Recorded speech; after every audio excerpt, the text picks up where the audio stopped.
quando nós falamos em vícios, a primeira coisa que vem à nossa cabeça é o vício com relação às drogas, que é uma coisa que tem... A gente até, é horrível falar isso, mas tem infestado o mundo. E o nosso país, para você ter uma ideia, já é o segundo maior consumidor de crack de toda a Terra. Então, nós temos uma preocupação muito grande a respeito desse assunto. E nós tentamos, até o Dr. Júlio Pereira está aqui com a gente hoje, ele é neurocirurgião, para falarmos sobre isso. Por quê? Porque a gente percebe que tem muitas pessoas que às vezes usam drogas a vida inteira de uma maneira incrivelmente moderada. E outras pessoas, elas se viciam de tal forma que destroem a vida. O que será que acontece? Acontece alguma coisa no nosso cérebro que pode nos tornar viciados em alguma coisa? O Dr. Júlio está aqui para conversar um pouquinho com a gente sobre isso. Doutor, obrigado por você estar conosco. É um assunto tão difícil, né, doutor? Porque o cérebro é tão desconhecido ainda, até para os melhores profissionais, até para o neurocirurgião, quanto mais para nós, né, doutor? Perfeito. Em primeiro lugar, excelente tema, né? Porque quando a gente fala de vício, a gente já vai nas consequências dele, né? Então, todo mundo tem muitas reportagens sobre alcoolismo, alguém alcoólatra, como ocorre. Mas, muitas vezes, o seu programa, que tem grande audiência, as pessoas têm que entender o que acontece no nosso cérebro e por que isso acontece. Se você entende o porquê das coisas, você consegue lidar melhor com a consequência e também prevenir. Então, a primeira coisa mais importante, sou neurocirurgião. Quem trata, geralmente, esse tipo de vício são os psiquiatras. Mas cada vez mais a medicina tem evoluído, a gente tem entendido o que acontece no cérebro de alguém e por que as pessoas se viciam. Doutor, o que acontece? Primeira coisa, a gente estava conversando até nos bastidores, né? Antigamente só podia estudar o cérebro depois que alguém morreu. Hoje em dia a gente tem exames que a gente chama de neuroimagem. Então a gente consegue entender o que acontece no cérebro de alguém que tem algum tipo de dependência. Sei. Primeira coisa, toda a nossa relação com o ambiente, ele tem muito a relação de prazer. Então, por exemplo, se a gente come uma coisa boa, a gente sente um prazer. As drogas, o que elas fazem? Elas agem justamente nesse sistema que a gente chama mesolímbico, da dopamina. É um nome estranho, mas não importa. Tá por aqui, doutor? Isso, perfeito. Ela acontece como? É como se uma parte central aqui desse cérebro, ele reconhecesse qualquer estímulo. As drogas, isso pode ser lícito ou ilícito, o que é que elas fazem? Elas estimulam essa região e a pessoa tem uma sensação de recompensa com aquilo. Então, a primeira coisa é a gente entender, não é o cérebro de alguém que é viciado, todo o cérebro de todos nós. Eu não uso, você não usa, mas se a gente usar algum tipo de substância como essa, a gente vai ter uma grande sensação de prazer. Essa é a primeira coisa da gente entender. E algumas pessoas, isso que difere de uma pessoa para outra, ela tem um potencial maior de criar uma dependência. Isso não é sabido antes de começar, esse que é o grande problema, né, doutor? Esse é o grande problema. Isso não é sabido antes da pessoa experimentar. Perfeito. Por exemplo, não existe um exame preventivo que eu faça e saiba se eu vou me tornar uma dependente ou não. Perfeito. Essa sua pergunta é essencial, essa sua afirmação, né? Que o que é que acontece? Em primeiro lugar, todos nós temos, mas algumas pessoas, elas têm, primeira coisa a entender, a gente tem um aspecto neurobiológico, que é o que eu estou conversando agora, e tem um aspecto social, que todo mundo sabe. Obviamente, quem está num ambiente onde as pessoas usam drogas, e na família, ou um ambiente de fatores de risco, ela vai ter um potencial maior. Primeiro, porque ela vai ter acesso àquela droga, ela vai usar aquela substância, o cérebro, como eu falei, ele tem esse prazer, ter esse estímulo de recompensa e aquela pessoa vai se sentir satisfeita com aquilo. Entendi. Então, quanto mais a pessoa vai utilizando, é como se a droga ela modificasse o cérebro da pessoa. É como se fosse o mesmo processo de aprendizado. Então, ela começa a entender. Se eu uso aquela substância, eu tenho uma sensação boa de prazer. E quanto mais essa pessoa vai utilizando, esse cérebro dela vai mudando, ela vai tendo uma resposta de recompensa melhor. Doutor, mas daí, como eu falei no início, quando a gente começou, eu conheço pessoas que tem uns 60 anos hoje, perfeito, ele usa droga há 40. Perfeito. Trabalha. Perfeito. Normalmente usa droga, usa cocaína à noite, perfeito, todos os dias. E por que tem gente que vai se afundando de tal forma que perde totalmente o controle e outras pessoas não? Perfeito. Tem gente que é mais suscetível mesmo aos efeitos? Essa sua pergunta vai na definição. O que é vício? Então, a gente sabe que o vício é quando uma pessoa faz uso de uma substância e ela cria uma dependência daquela substância, de um modo geral, atrapalhando a vida dela do convívio social.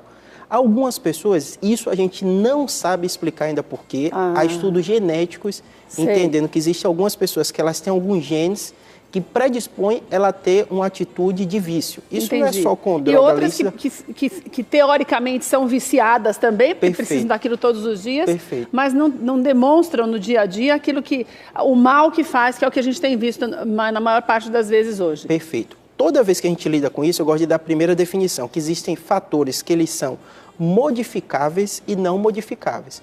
Não existe teste genético para a gente ver se a gente vai ter uma tendência ou não de dependência. Então, o que a gente deve fazer, em primeira mão, né, é evitar o uso de algumas substâncias. Principalmente algumas drogas que elas têm um alto poder de criar dependência.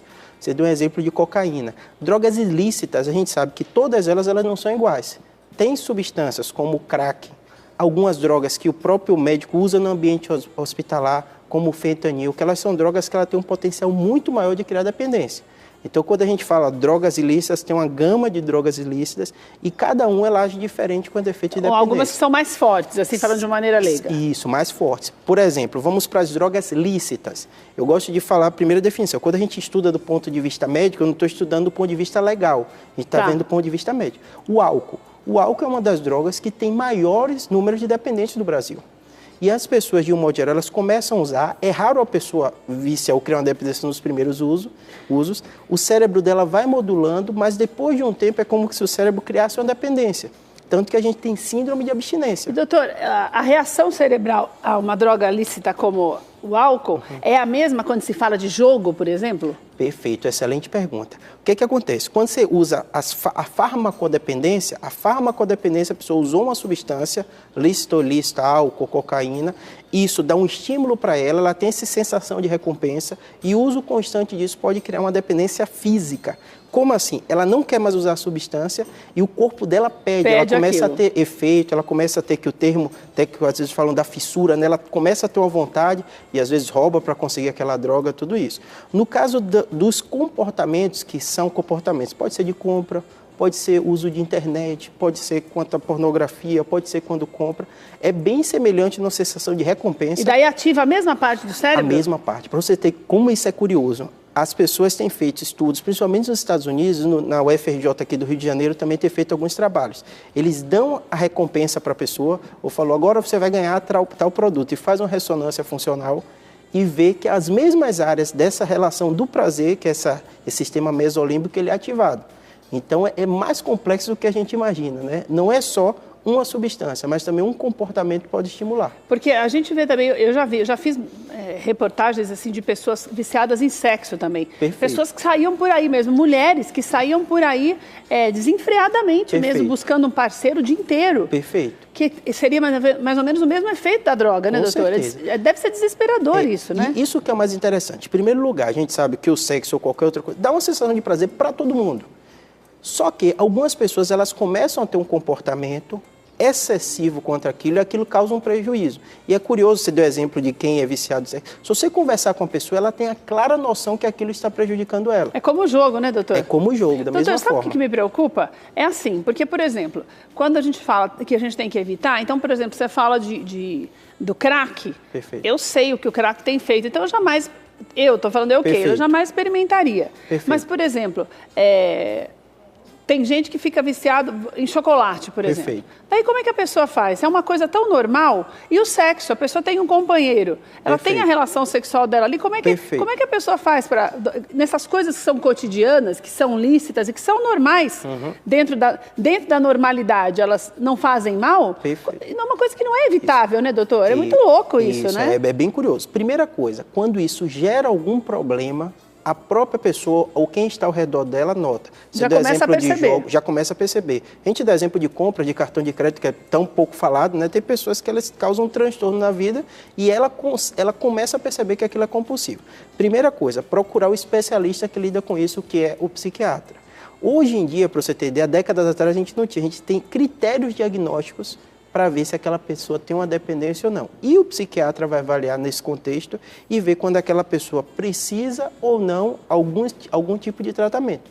Em um modo geral é comportamental, quando não usa drogas, tem uma dependência psicofarmacológica. Então ele vai trabalhar com comportamento. Daí é remédio, doutor? Toma remédio para controlar? Na maioria das vezes, quando é comportamento, não. Algumas vezes precisa. O psiquiatra vai analisar e vai individualizar caso a caso. E pode ser passível de internação também, doutor?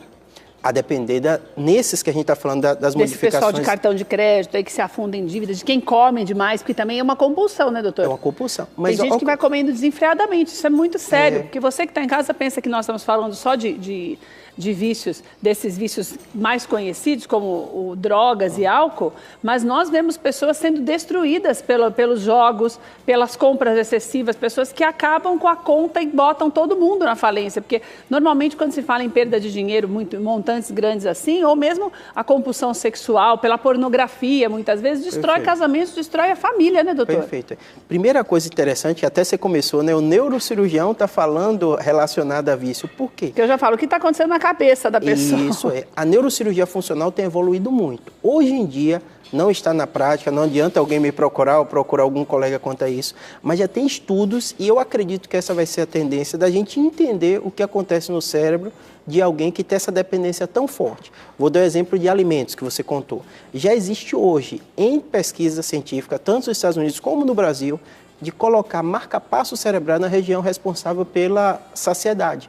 Porque muitas vezes não é só o que a gente diz, né? A pessoa ela precisa ter mais vergonha e saber que aquele alimento, às vezes ela tem algo dela físico e tem procedimentos para isso. Da mesma forma que existe a cirurgia bariátrica, que já é consagrada, a gente sabe o quanto é vista de morte por ela, hoje já tem em pesquisa cirurgias cerebrais que podem atuar tanto na depressão como nesse caso da compulsão alimentar. Em estudos, então não está na prática clínica ainda. Doutor, eu estou tentando lembrar, mas acho que foi uns 10 anos, mais ou menos, que saiu uma notícia, não sei se foi uma universidade americana, que estava fazendo alguns estudos para tentar coibir com uma substância a necessidade da cocaína no organismo, porque naquela época não estava estourado ainda o crack. Você se lembra disso? Sem dúvida nenhuma. O que é isso? Era um remédio que eles estavam dando para inibir o desejo de usar cocaína? Perfeito. Onde eu fiquei lá na UCLA era um dos centros que são referências das neurocirurgias funcionais. Sei. O que é que eles fazem? Número 1, identificar o que é que está acontecendo no cérebro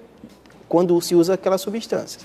Número 2 é ver como agir. Obviamente, cirurgia é o último do último caso, já que ainda não tem nada vigente e aprovado para o uso disso. Mas tem várias drogas, vou te dar exemplo que é clássico que você vai lembrar. Alguém tem uma dependência do cigarro. Sempre a gente fala, é força de vontade, tudo. Hoje os médicos já usam substância, a nicotina vai ajudar um pouco essa pessoa quando ela está iniciando a parar. A bebida alcoólica, tem pessoas que ela bebe tanto que ela não pode parar de uma vez, o corpo dela vai pedir e o médico tem que dar substâncias. E muitos acreditam que as outras drogas também vai ser necessário e vão se criar algumas drogas que elas vão ajudar isso quando a pessoa está parando do uso. Agora, por enquanto é só evitar mesmo, né, doutor? Eu sempre falo, a primeira coisa é o que a gente está fazendo hoje, a pessoa tem que entender. É muito comum quem começa a usar na adolescência. Então ele não entende o funcionamento, ele vai atrás do barato, de ter aquele prazer e vai ter. Porque às vezes a gente assusta a pessoa mostrando a consequência e ela faz o uso da substância e tem um prazer tão grande, mas tem que entender, o prazer acontece. Isso é neurobiologia. Nosso sistema de recompensa do prazer, qualquer um da gente que nunca usou, se usar, vai ter uma sensação de prazer muito grande. Só que a pessoa tem que entender que aquilo vai modular o cérebro dela e tem uma chance, a depender do fator genético, daquela pessoa ter uma dependência. Então, se o adolescente que está se assistindo, né, ou alguém que tem uma dependência, ela entende isso, primeira coisa, aquela sensação dela entender só de culpa dela, ela sai um pouquinho, porque ela tem que entender que existe um fator biológico, neurológico naquele tipo de dependência. E o melhor mesmo é evitar, né, doutor? Com certeza, porque... Se a gente não sabe o que vai acontecer, é melhor evitar. É a mesma coisa de entrar num túnel escuro, você não conhece o caminho e sair dirigindo na neblina. Perfeito. E se puderam ir dirigir naquele momento, melhor, E né? o principal que eu falo justamente quando tem familiar e quando a gente vai entender é conversar. Porque às vezes a gente no afã de evitar que a pessoa tenha um contato com aquilo, a gente não fala. Eu falo que no Brasil, no mundo que a gente vive hoje, independente da classe social, o uso de drogas é algo que qualquer criança, qualquer adolescente, ele vai ter contato. E que parece que todo mundo acha normal, né, doutor? Isso. E principalmente, quando a gente fala do ponto de vista neurobiológico, a gente não separa pela legislação a droga lícita da ilícita. Então, tanto as drogas lícitas como o cigarro, principal causa de câncer modificável, a gente sabe que é o cigarro, isso é muito forte, né? Principal causa de acidentes, eles estão envolvidos com álcool. É o álcool. Então, assim, por mais que isso seja legal no Brasil, do ponto de vista de saúde pública, isso tem um impacto muito grande. Então, se a pessoa entende essa relação, entende que o cérebro vai ter uma recompensa, vai ter um prazer, Não é à toa que milhares de pessoas fumam, milhões Sem de pessoas dúvida. fumam. Não é à toa que a gente vê no Brasil, a realidade é quase 5 a 10% da população tem algum grau de dependência de alguma substância. Então, são números muito altos. Por que são números muito altos? Porque tem uma base neurobiológica para aquilo. Então, se a gente conversar abertamente sobre isso, a gente consegue se conscientizar e evitar, que é o que você falou, né? Se a gente evita o uso daquela substância, sem dúvida, o resultado vai ser bem melhor. Doutora, adorei nossa conversa. Você ligou a TV agora? Eu falei com o doutor Júlio Pereira. Amanhã, às 8h30 da manhã, você consegue assistir de novo. Você que é pai, mãe, é muito importante que você entenda a necessidade de conversar com o teu filho, para que a gente precisa experimentar tudo nessa vida também para saber se é bom ou ruim. Se nós temos visto pessoas sendo destruídas por conta de vícios, dos mais diversos, para que você vai experimentar? Então, eduque o teu filho para ficar longe de tudo que pode viciá-lo mesmo, para que as pessoas... É importante que a gente, até alimentação, você consuma com ordem e decência, para que você não cause depois um problema terrível para a tua saúde, uma destruição familiar gigantesca. Dr. Júlio tem um site também que tem mais informações, que é julio-pereira.com. Tem os telefones também, que é o 31419550 e o 31419553. Se tiver alguma dúvida, entre em contato com ele pelo site, marque a tua consulta se você percebe que você está, sim, passando dos limites, seja qual for, porque vício é tudo aquilo que você não consegue viver sem, mesmo que possa parecer uma coisa normal, mas não é. Existe alguma alteração quando aquilo se torna essencial para a tua vida de uma maneira que você não consegue mais controlar os teus próprios passos. Então, daí sim você precisa de ajuda e é importante quando você busca ajuda para evitar que o problema fique cada vez maior. Felizmente, hoje, nosso cérebro está começando a ser entendido para que nós possamos ter os benefícios de conseguirmos finalmente ter uma vida mais saudável. Doutor, obrigada, viu? Volte sempre, um prazer receber você. Obrigado.